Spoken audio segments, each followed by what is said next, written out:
You're listening to Smart to Death Radio.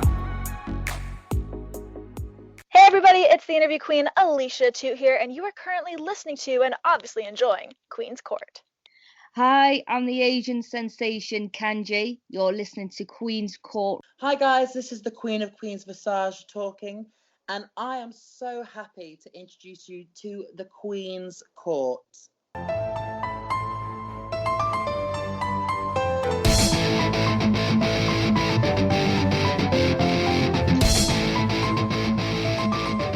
All right, everyone, and welcome to this week's episode of Queen's Court, Queenie Chats, and I have a super special guest, one of my I'm super special. You are one of my favorite people that I've found through, various wrestling promotions, but I just love this guy, and I'm super happy to have him on.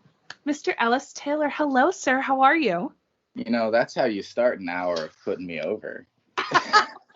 Well, you requested that I put you over for an hour, so I couldn't disappoint at the beginning. I thought it was pretty funny that I made a joke tweet and we actually ended up doing this podcast. I know, right? Stranger things have happened, but... Hey, fair enough. Welcome to Queen's Court. Super happy you're here. How are you doing with all of this wildness that's going on in the world? I mean, I'm not gonna cap. I stay inside a lot anyway because I'm a loser and I only have 3 friends. But it still sucks. I don't get to see 2 of those friends. Man, you're down to 1. Yeah, right. And my dog. Well, I mean, a dog helps. I feel like during this time, right? Yeah, well, she didn't sleep all day. Well. That's what dogs do, right? This one's extra lazy. Oh, extra lazy. Well, I mean, that's all right. I can't blame any dog or person or animal for being lazy in this time. I feel like being trapped in your house, right? It kind of is a requirement these days. Right. But what else that's are you all right. gonna do? I mean, there are plenty of things to do, but at the same time, I feel like once you're restricted and you're trapped, you're like... Oh man, I really miss this. Yeah. I really miss this. I can't go out. Might as well just sit here and binge watch shows. I mean, that's what I've been doing. Right. Well, basically, let's start there. One of the first questions I got from for you is from Chris at Black_BMX8. He wanted to know, what do you geek out about in your spare time, and especially during quarantine?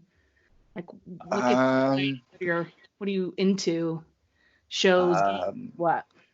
I guess I play a bunch of video games. I'm a nerd. I just beat Plague. It's some indie game about the fucking rats and stuff. Am I allowed to curse on this, or am I not supposed to? Of course. All right. Yeah, it's some rat game based off the Black Plague. So it was interesting to me during this time where we have but I ended up hating it by the end because it was really hard and I suck. Oh no. I also watch Peaky Blinders. I don't know if you've heard of that on Netflix. Yeah, it's really good. It is really good. Everyone go watch that show. Yeah, watch it up. Watch it up. There's a lot of time, so check that one out. Right. What else are you watching? And have you seen Tiger King?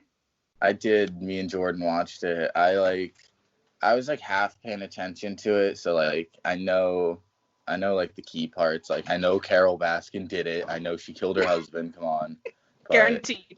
Yeah, guaranteed. There's she had the cats. She definitely fed him to the cats. Right. Sardine oil, all that. Exactly.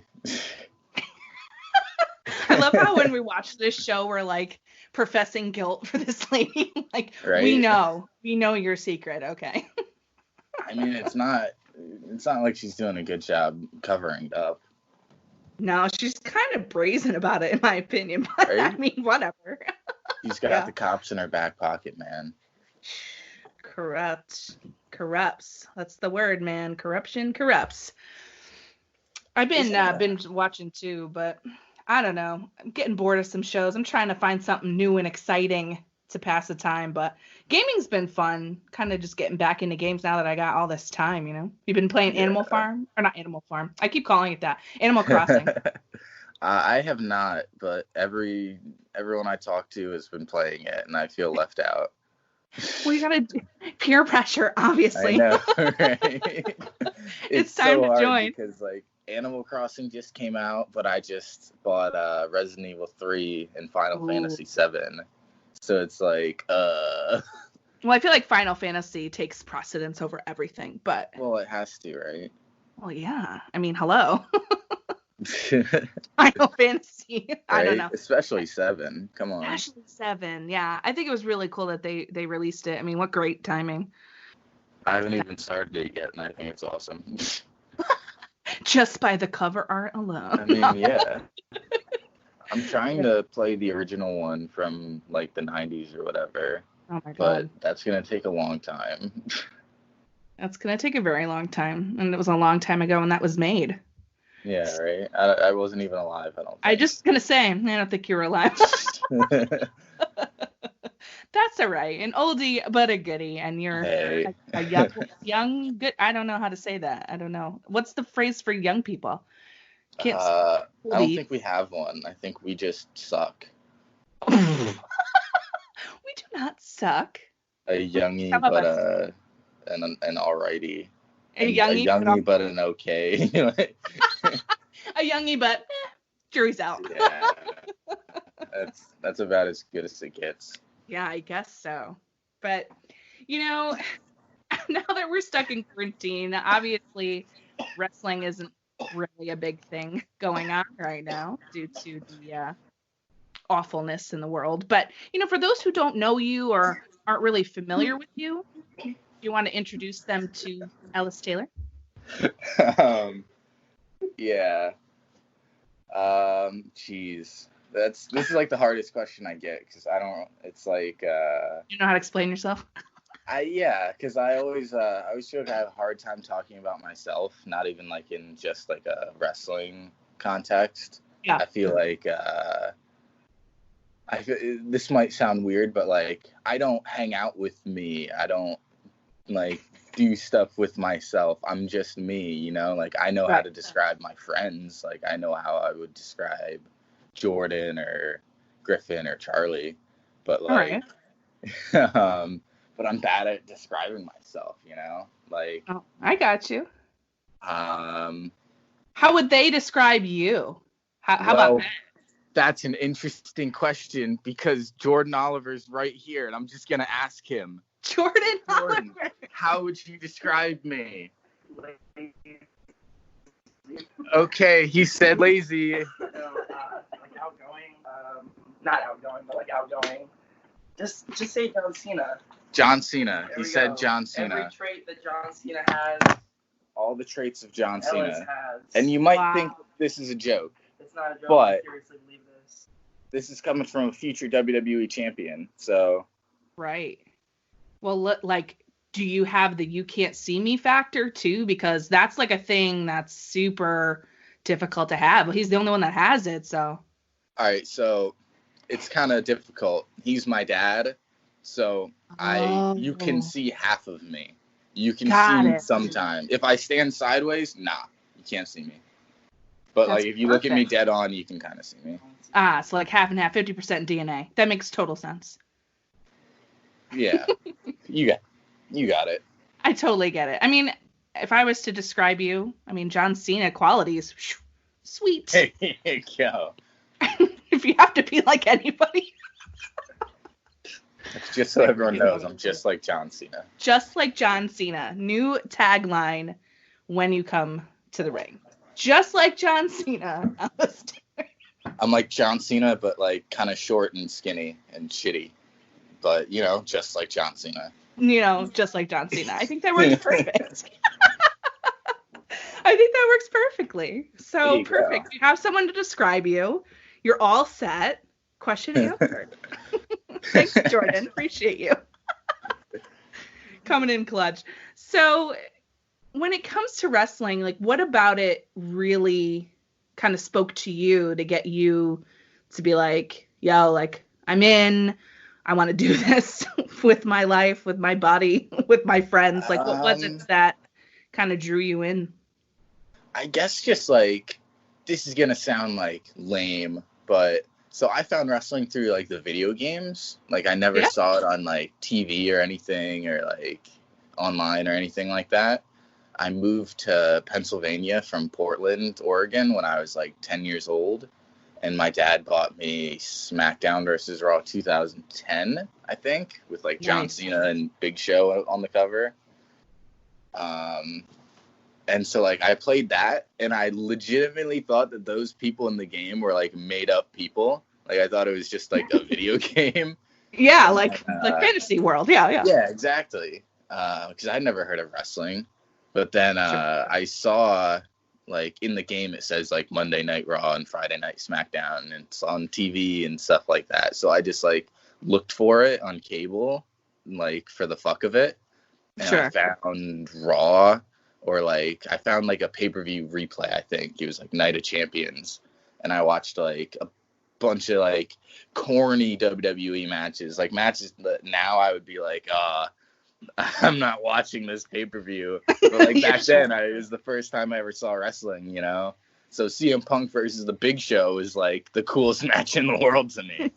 Well, of course, yeah. Especially when you first see it, you're like, whoa. This dude's 7 foot tall. What on earth? I know, he's a giant. Craziness. So who was your like favorite one when you first started watching? Ooh, either CM Punk, because, you know, all the cool kids like CM Punk. True. Or Jeff Hardy. But I like Jeff Hardy because he was my favorite character in the game, too. He just looked the coolest. He had face paint. Nobody else had face paint. Yeah, right? Especially not at that time period. Yeah, right? Now everyone has face paint. It's corny. I know. Sometimes I feel like it is. Other times it looks cool. I think everybody's just depends, got you know? a demon side now. Everybody's ripping off the Finn Balor shit. Everyone has a dark side now. Well, it's because the dark side's more fun. Let's be honest. Let's be real. You see Young Dumb paint up, we're gonna rub fucking oil on ourselves and like dump beer on ourselves.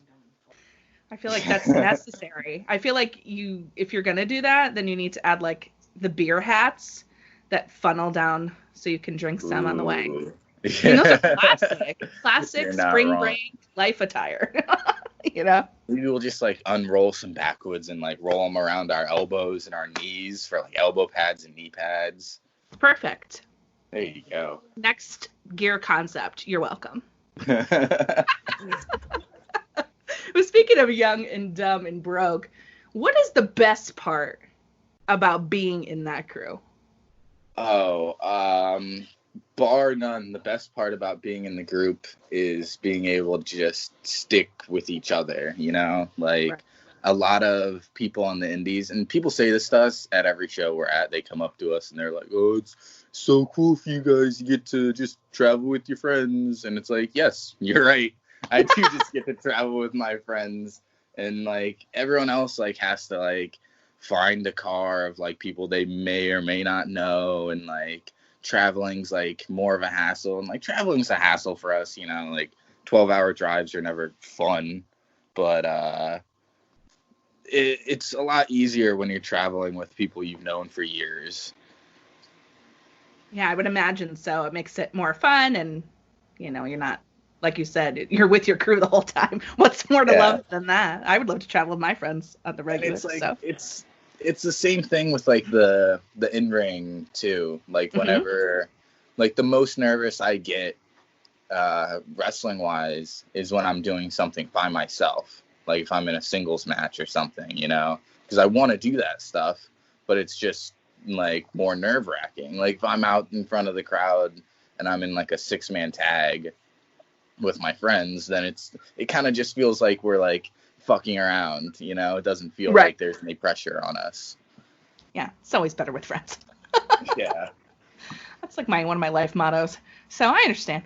But speaking of your crew there, I have a question for you from Paula Marie. She asks, in GCW, you and all the boys there get the best reactions when y'all come out. So the best reactions. So how does it feel for you every single time y'all step out there, and what's been your favorite venue you've wrestled at? Well, I just want to clear up by best reactions. I think she just means loudest. I don't think she means nicest, because they're very mean to us at GCW. Yes, they are. But hey, at least they're loud, right? Yeah, very much. That's a good clarification point. Very loud. I've been into GCW show, and I don't want anyone to think they're cheering for us being nice to us. They're very much being assholes. But that's different. It's Synergy, though. I feel like they love y'all at Synergy. So I know they love Jordan. They thought I was cool. I've only gotten to wrestle there once, but I was supposed to wrestle in the main event with Casey Catal and TJ Crawford for the Cruiserweight crown before all this coronavirus crap happened. I know. Crazy. But what was the question? Oh, favorite venues. Geez. There's this venue, and so Voltage Lounge is obviously really cool. Yeah. But besides the obvious, there's this venue in where is it? Oh, Atlanta, and it's called Jordan. What's this venue called? It's called something, and it's like a nightclub, and it's just they slap a ring in the middle of this nightclub.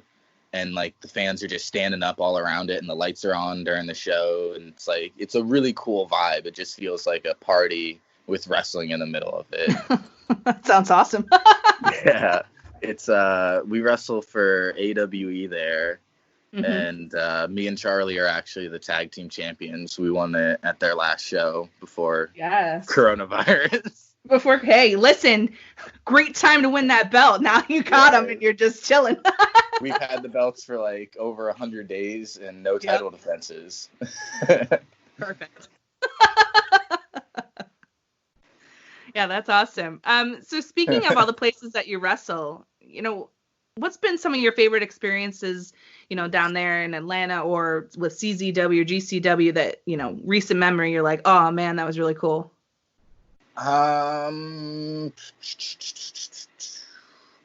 There's a bunch of stuff that I think is like really cool, because like I grew up once I found wrestling like through the video games and stuff. I was in this area, so I just like started finding everything. So like I grew up on CZW and stuff like that. Like I was at the shows live before I started wrestling. So like even wrestling at CZW is really cool to me. But like specifically wrestling at we did Cage of Death, me, Griffin, and Charlie against Jimmy Rave, Azrael, and Steve Mack, and we won. So like it's kind of wild. I sat in the crowd at a Cage of Death a couple years ago, and now I am 1-0 at Cage of Death. That's awesome. Right? That's got to be really freaking cool to do that. It's pretty wild. I would imagine so. Kind of surreal in a way when, especially a couple years ago when things were so different, and now here you are. I know. And y'all are so young too. You got so much left to do. We're hardly older than we were, Like I was in the crowd when I was like 15. Now I'm 20. It's hardly a difference. Wow. Yeah, that's true. I feel like once you hit 21, it'll be a little bit different. Oh yeah. At least legally, But yeah, that's got to be cool. So a question that came in for you as well, from Mr. Awesome. Great name. There you go. Love that. Name. Love yourself, honey. So how do you feel about the GCW Backyard Show last year, and do you think there should be another one? I think there should be another 10. That shit was awesome. Like, I know that it came off awesome on the live stream, but in person, it was so much cooler just because it was like, I don't know how many people listen to this actually backyard wrestled. I did. That's how all of us met Jordan, because he used to backyard in New York, and the rest of us backyarded in Pennsylvania, and we met like through YouTube, through uploading our crappy backyard wrestling matches. But that was really cool for us because it was like his second match in GCW, I'm pretty sure. And it was like, besides Warped Tour, it was the first time we got to do anything at GCW. Sure. So like, and it was the Backyard Show, so it was just really fun. So it's a good like first kind of memory for us to have of the place. And Jordan got thrown off the roof. So yeah, that was pretty crazy. That was pretty crazy. I can't even imagine doing it, let alone watching it. That was wildness. But I agree, they definitely should have another. I'm cool with however many they want to do. Especially like the 4th of July timing, like it's just such a good concept. Yeah, I totally agree. It's a fun summer type vibe. Makes it feel like, you know, you're living that best life.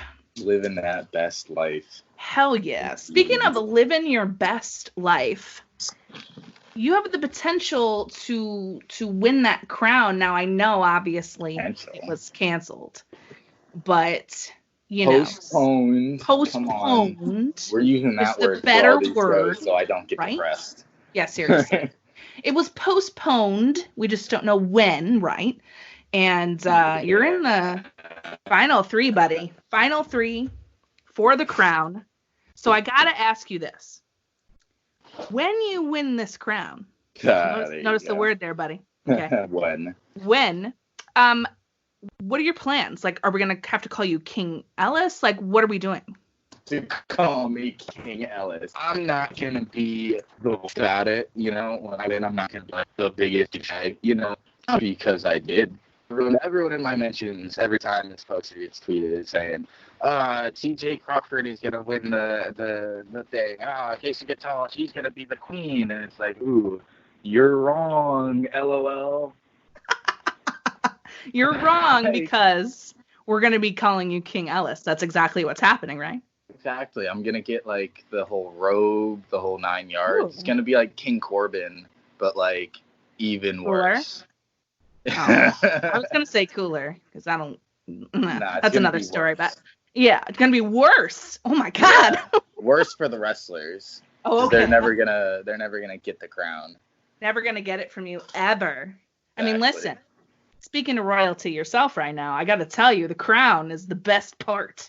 I know. Okay. Doesn't it look cool? It's the best. I don't know why more people don't want it. Right? So when I first heard that it was going to be a crown, I was like, ugh, I don't know. That sounds a little corny. But then I saw the picture of it, and then I saw it in person, and I was like, ooh, I need this thing.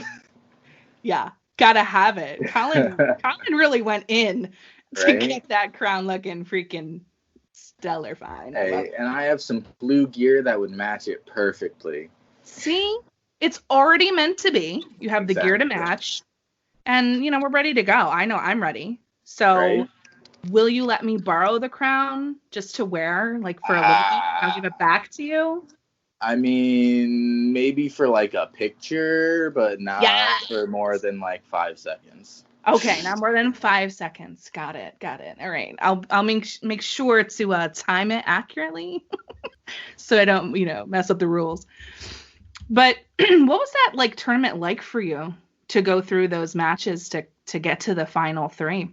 Well, I only had to win 1 match. I think I don't know if at any point it was like a multiple round tournament, because I feel like I heard that it used to be, but then it like something got changed.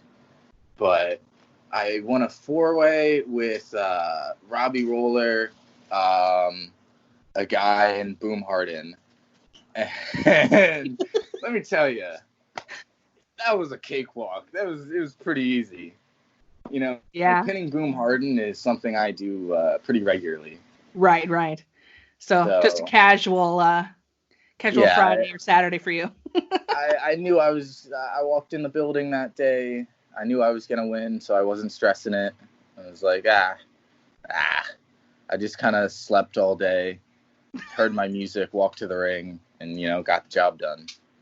That's fabulous. I think that's the best way to do it, my friend. So once this quarantine is over and we're free again, which God knows when that'll be, but when we are, What's the first thing you're gonna do? Get signed to the WWE. So you can take on John Cena's legacy, obviously. Yes. Mostly so I can just have that money. Yes. Mostly for the money, but also. A lot of wrestlers are unhappy with the concept of like making money and just like sitting around. And I'm not saying I am happy with that. Like I'm sure if I was sitting around in the back for years not getting used, I'd be pretty unhappy. Mm-hmm. But like if I were to get signed within the next couple years while I'm still young and just sitting around the back making money, I don't think I could really complain, I think that's the goal we should all aspire for. The sit in the back, never wrestles, just gets paid guy. I mean, if the food is good in catering.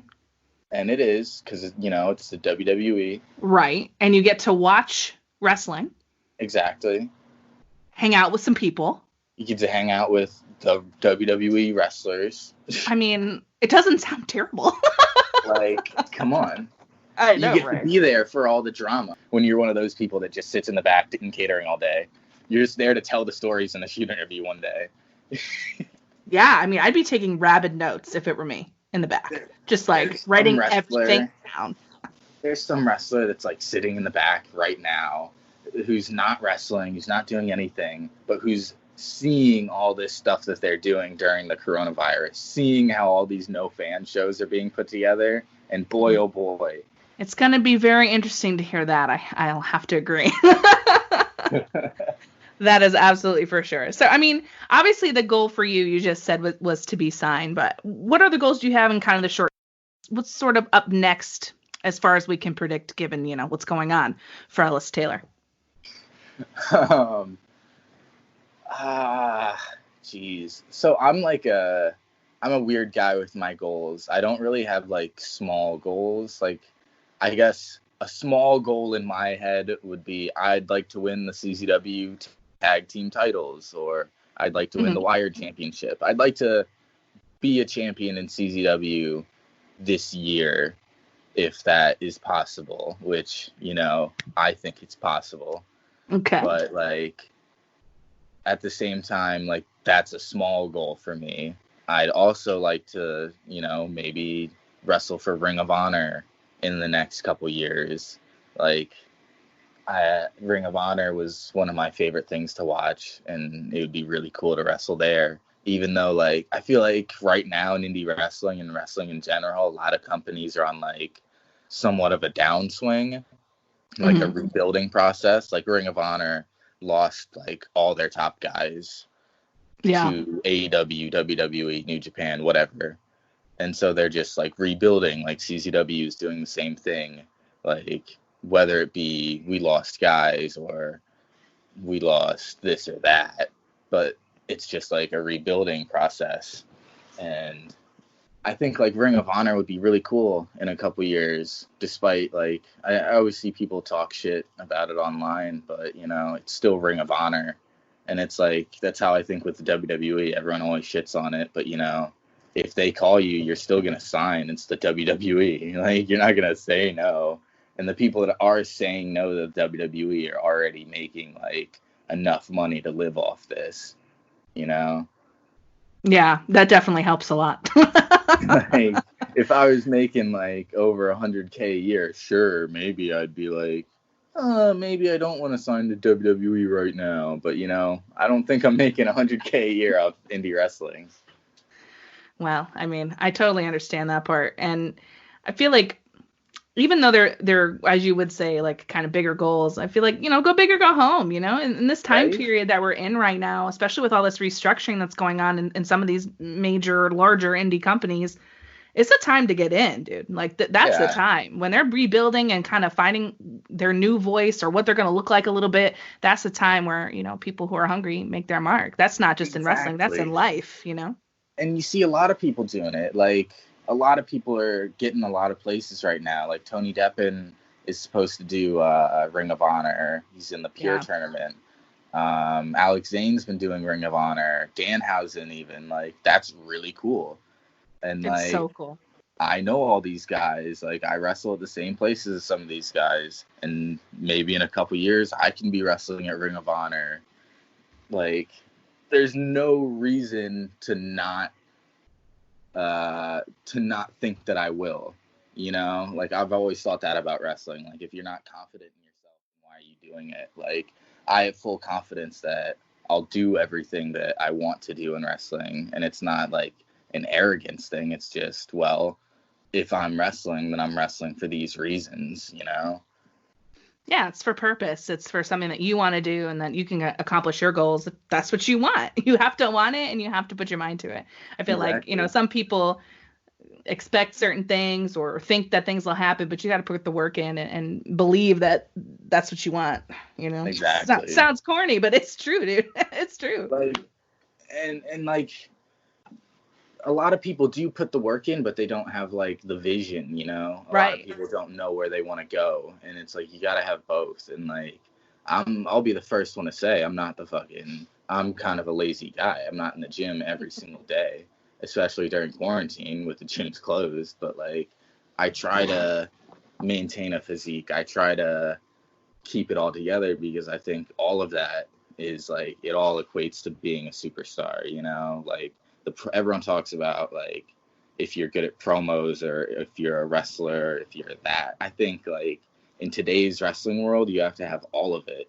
You can't just like excel in one category because there's other guys who excel in multiple categories, and you'll get forgotten about if you're just the really good promo guy, you know, or you're just really good in the ring.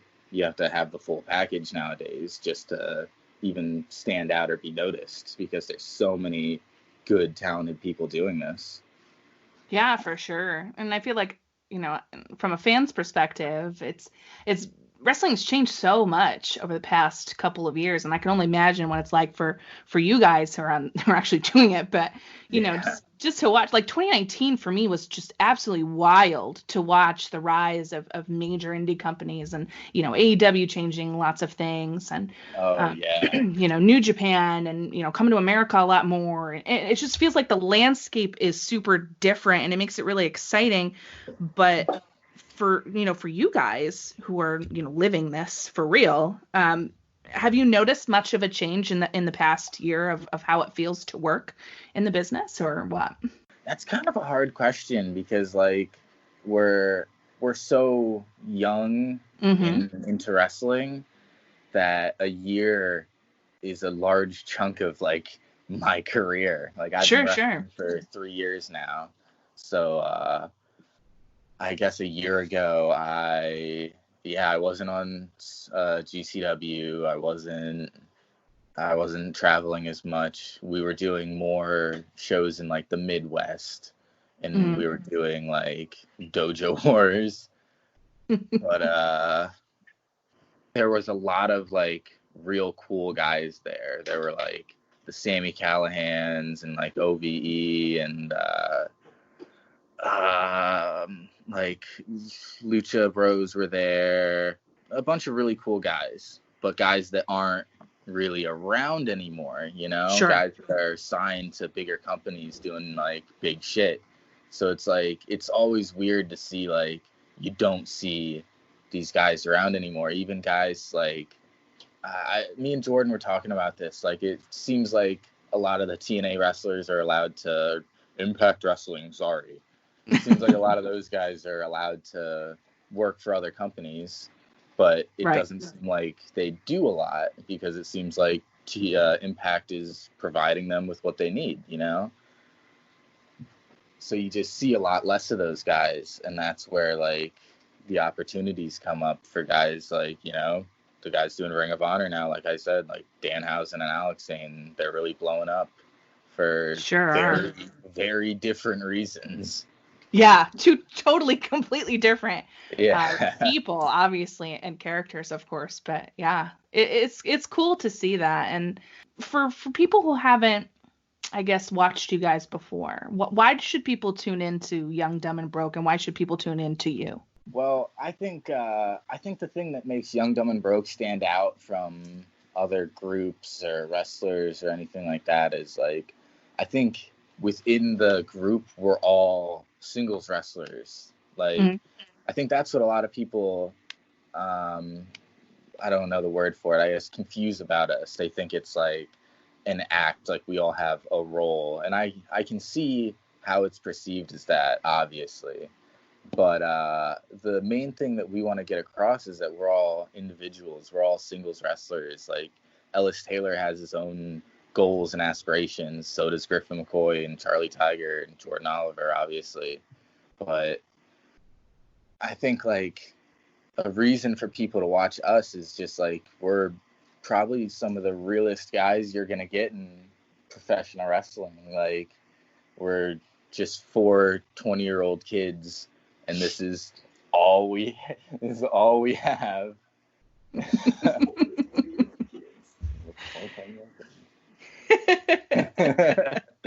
I love it.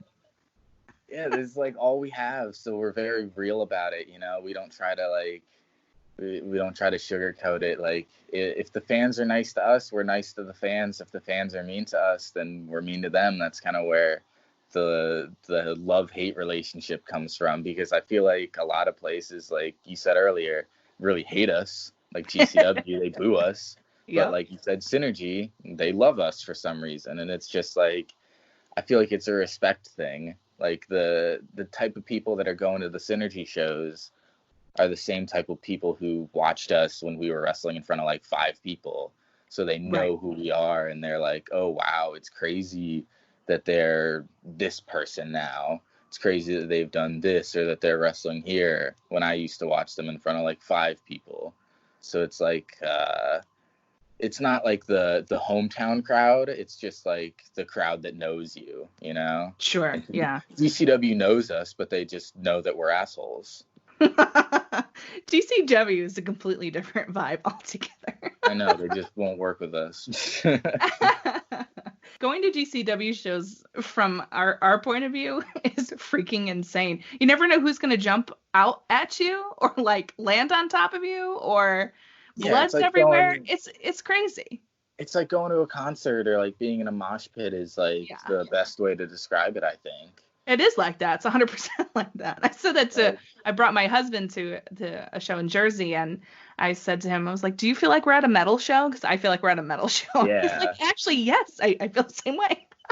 Like, there's no other show in wrestling right now like GCW. There's no other like party vibe out there, you know? Like, there's places that it's like fun to watch wrestle, but like there's nothing as grungy or as like fucking as like mosh pity like concert vibes like as GCW. Yeah, it's pretty dope. It's dope to experience. It's really fun to watch you guys wrestle there. I mean, y'all wrestled with Pitbull, and John Cena was there at the Acid Cup too. That was a wildness.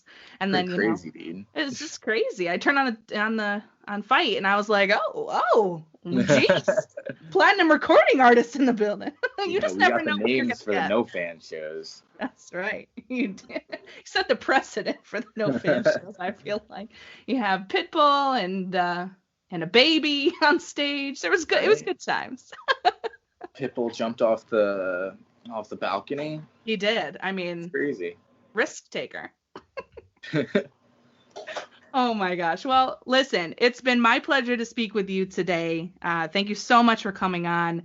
This was super, super fun. I hope you had a good time. And I would love for you to tell the people where they could find you so they could follow you and start watching some of your stuff. Oof. So all of my social media is the same. I made it real easy for you guys. Just look up the Ellis Taylor. All one word. You'll find me on Instagram, Twitter, YouTube, all that. There's nothing to watch, so go watch all my matches on YouTube. Perfect. Nice and easy. Well, again, thanks so much. And to everyone out there listening, go follow Ellis Taylor. Promise you won't be disappointed. I don't steer y'all wrong. Promise you. And of course, enjoy the rest of your day. And please be kind to one another. There you go.